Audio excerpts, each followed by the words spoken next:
Hein? Comptable? Laissez-moi voir votre dossier. Bon. Pas super fandard comme vie, hein. Ah, et quelle mort de merde, hein. Ah, pour vous le choix est tout trouvé, hein. Votre avis? Non, merci, ça ira. La fantasy humoristique, ou light fantasy, est un type de monde somme toute particulier, en cela qu'il ne répond en général pas à des règles aussi strictes que les autres. Ce sont des univers parfaitement grotesques, souvent irrespectueux des codes et généralement parodiques. Vous venez d'où? France? Non, mais il y en a des centaines de millions. Son numéro de référence? Vous n'en savez rien. Eh ben, c'est pas marqué dans votre dossier. Vous avez quoi comme reine? Une république? Ah, c'est marrant ça. C'est plutôt les Anglais qui ont des républiques en général. Elisabeth. Ah, vous venez de ce genre de monde. Ouais, bizarre. Eh ben, j'ai l'exemple parfait de type de monde dans lequel vous allez aller. Le disque monde de Terry Pratchett est un modèle parfait de fantasy humoristique. La géographie du monde suffit en général à elle seule à faire comprendre tout le décalage dans lequel vous serez plongé. Comme le dit le titre, le monde est un disque, soutenu par 4 éléphants, eux-mêmes dressés sur une tortue de mer géante voyageant dans le vide spatial. Le système est complété par une petite lune et un petit soleil.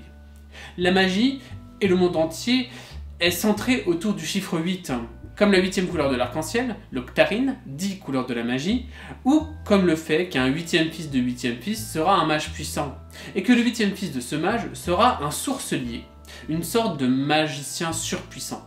On en perdrait la boule. Ce type de monde héberge régulièrement des dieux intervenant sur les mortels, ce qui justifie parfois la structure même du monde. Ça a l'air cool, hein? Vous préférez la SF? Ok. A l'origine, le disque monde se rapproche d'une simple parodie d'univers d'heroic fantasy, mais le monde s'est ouvert à une critique plus sociétale. De la religion à la musique, en passant par la guerre et la diplomatie, tout y passe. Le plus gros avantage de ce genre de monde est que n'importe qui peut devenir le héros d'une histoire aux proportions purement divines, même un simple touriste. Également, ne pensez pas qu'un animal qui semble normal le soit, car qui sait qui était vraiment cet orang-outan au regard plein de sagesse? En fait, il vaut mieux partir du principe que tout peut être autre chose que ce qu'il semble être, même un objet. Vous vous épargnerez des tracas et vous passerez pour une personne humble et sage. Peut-être disposerez-vous même de votre propre donjon dans votre prochaine vie. Un lieu accueillant et parsemé de trésors pour attirer l'aventurier naïf, afin de le dépouiller, à moins que ce soit lui qui vous dépouille. C'est une possibilité. Attention tout de même, ce n'est pas parce que ces mondes sont qualifiés de fantaisie humoristique que la mort n'y est pas présente. Des fois, elle est même tellement présente que vous pourrez lui parler face à face. Le burlesque vaut pour tout, et tout le monde.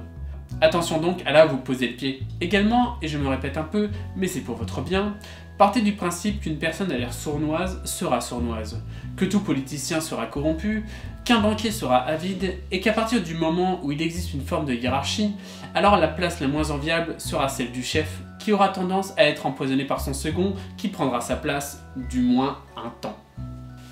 Eh, c'est quand même bien, hein. Bon.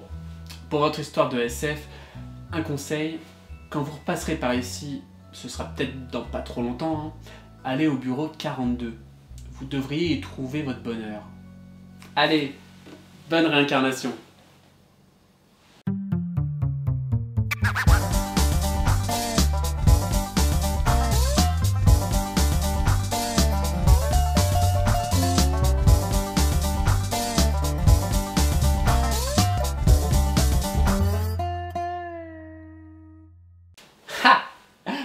Trop drôle. Ah, ils produisent des choses cool dans les mondes où l'Angleterre est une monarchie, hein. Dommage que ça finisse toujours par une invasion extraterrestre tentaculaire. Dommage.